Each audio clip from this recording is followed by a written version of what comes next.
إن الحمد لله والصلاة والسلام على رسول الله أما بعد فأعوذ بالله من الشيطان الرجيم بسم الله الرحمن الرحيم كنتم خير أمة أخرجت للناس تأمرون بالمعروف وتنهون عن المنكر وتؤمنون بالله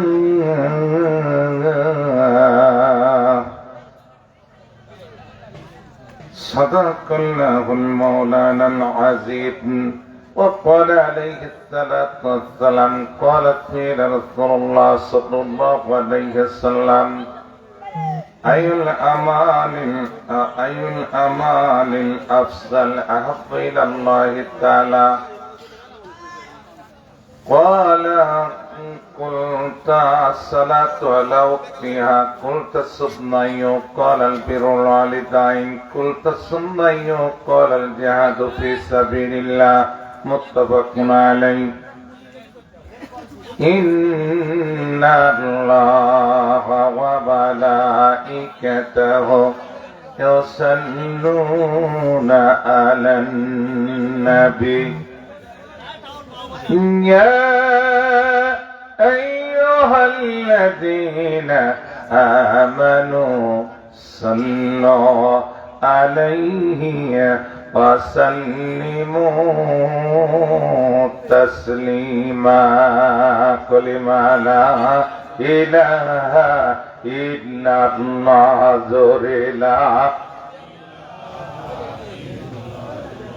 أغينا لا إله إلا الله ذرلا إله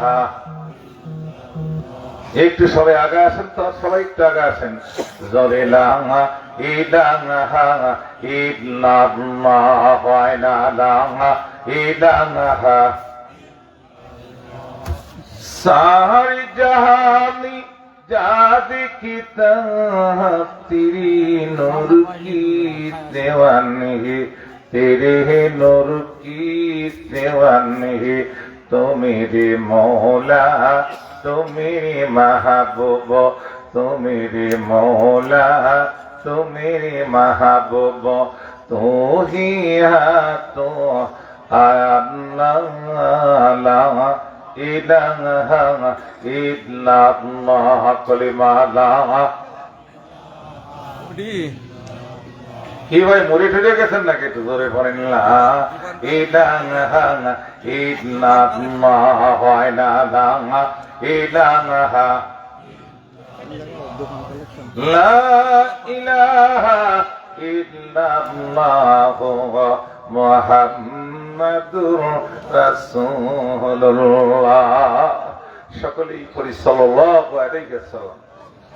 আলহামদুলিল্লাহ 9 জানুয়ারি 2025 রোজ বৃহস্পতিবার চৌমাহান পশ্চিমপাড়া নূরে মদিনা জামে মসজিদের উন্নতি কল্পে বাৎসরিক পবিত্র কোরআনুল কারীম মাহফিলের মোহতারাম সভাপতি অবশ্যই মোহতারাম সভাপতি, আজকের মাহফিলের প্রধান অতিথি, বিশেষ অতিথি, আমন্ত্রিত অতিথিবৃন্দ, আজকের মাহফিলে যেনারা ওয়াজ করে আপনাদেরকে ধন্য করেছেন হাফেজ মাওলানা মোহাম্মদ আব্দুল হালিম সাহেব, সুপার নগর স্বতন্ত্র ইবতেদায়ী মাদ্রাসা ও খতিবত্র জামে মসজিদ, এবং আমার বন্ধু বড় হযরত মাওলানা মোহাম্মদ হারুনা রশিদ জিহাদি সাহেব, আল খাত মুজাদ্দিদি মুদারিস দহকুলা দাখিলি মাদ্রাসা লাহিরি মনপুর উল্লাহপাড়া সিরাজগঞ্জ সহ দেশস্থ উলামায়ে কিরাম, মুরব্বিয়ানে কিরাম, যুবক ভাই, ছোট্ট ছোট্ট সোনামণি, পর্দার আড়ালের মা এবং বোনেরা, দূরের কাছের দোকানি ভাইয়েরা, সবাইকে জানাচ্ছি নববর্ষের আন্তরিক শুভেচ্ছা ও আরেকটি সালাম।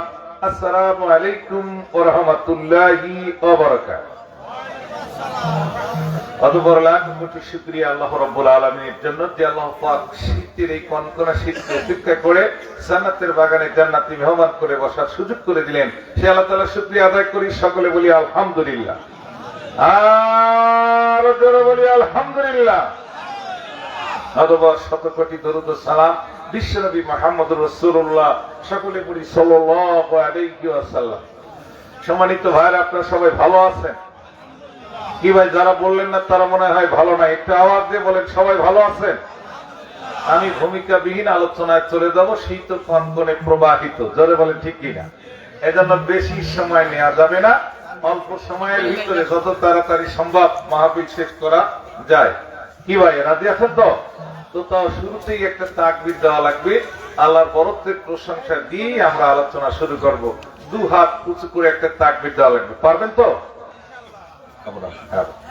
জোরে সরে দু হাত উঁচু করে তাকবীর দেন, ঘুম ছেড়ে যাবে। যারা রোডে আছেন, দোকানে আছেন, রাস্তায় আছেন, তারা দ্রুত চলে আসেন। এবার একটা তাকবীর, রহমতের ফেরেশতা নাজিল, শয়তান দূরে চলে যাবে। একটু জোরে সরে তাকবীর দেওয়া লাগবে।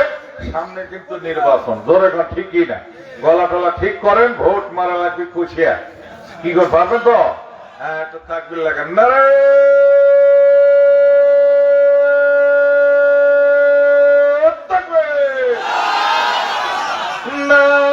তাকবীর,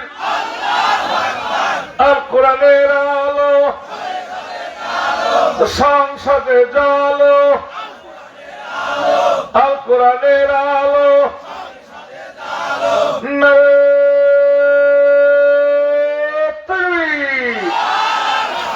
আলহামদুলিল্লাহ, আল্লাহ শুকরিয়া।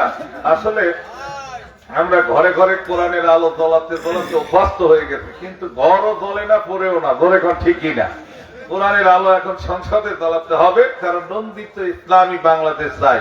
আল্লাহু আকবার বলে, কোরআনের বাংলাদেশ চাই। সব দল দেখা শেষ, এখন কোরআনের বাংলাদেশ, ধরে কোন ঠিকই না। সম্মানিত ভাইরা, আমি একটা জলসায় গিয়েছিলাম কুষ্টিয়াতে। একজন বক্তা আমার আগে ওয়াজ করে বলতেছে, আল কোরআনের আলো ডিসির মাথায় জ্বালো, এমপির মাথায় জ্বালো, চেয়ারম্যানের মাথায় জ্বালো, মন্ত্রীর মাথায় জ্বালো। আমি চিন্তা করলাম, ওয়াজও নতুন, কথাও সত্যি। এমপির মাথায় যদি কোরআন দিয়ে আলোকিত হয়, সেই এমপি দেশের সম্পদ চুরি করবে না। মন্ত্রীর মাথা যদি কোরআন দিয়ে আলোকিত হয়, সেই মন্ত্রী কখনো দেশের সম্পদ লুটপাট করে বিদেশে পাচার করবে না। চেয়ারম্যানের মাথা যদি কোরআন দিয়ে আলোকিত হয়, সেই চেয়ারম্যান দুর্নীতি করবে না, ভিজিডিটি সরকারি সম্পদ লুটপাট করবে না। যারা বলেন ঠিক কিনা। আমরা এই কোরআনের যে সমস্ত মাথায় জ্বলে আছে, আলোকিত কোরআন যে সমস্ত মাথায় আছে, সেই মাথার আলোকে আজও আমরা পার্লামেন্টে পাঠাতে পারি নাই, যার জন্য ইসলামী বাংলাদেশ এখনো গড়তে আমরা পারি নাই। জোরে বলেন ঠিক কিনা। এটা আমাদের ব্যর্থতা। ওই সমস্ত মানুষদেরকে যদি আমরা পাঠাতে পারতাম, তাহলে 94,000 বিলিয়ন মার্কিন ডলার পাচার হতো। জোরে বলে ঠিকই না। এই জন্য নন্দিত কোরআন, নন্দিত মানুষরাই। আল্লাহ তাআলা মানুষকে শ্রেষ্ঠ করে শ্রেষ্ঠ জাতি হিসেবে দুনিয়াতে প্রেরণ করেছে। আল্লাহু আকবার বলে। মানুষকে অত্যন্ত সুন্দর করে তৈরি করেছে। সেই মানুষটার কথা সুন্দর হতে হবে, তার চলাফেরা সুন্দর হতে হবে, লেনদেন সুন্দর হতে হবে, সংস্কৃতি সুন্দর হতে হবে, ভালোবাসা সুন্দর হতে হবে, সামাজিক কাজ সুন্দর হতে হবে। মানুষ হিসেবে শ্রেষ্ঠত্বের মর্যাদা নিয়ে দুনিয়া থেকে আমাকে আপনাকে বিদায় হতে হবে। যারা বলে ঠিক কিনা। আমরা কখনো নিকৃষ্ট মানুষের দরজায় পৌঁছতে চাই না, খারাপ কাজ করবো না, কাউকে করতে দেব না।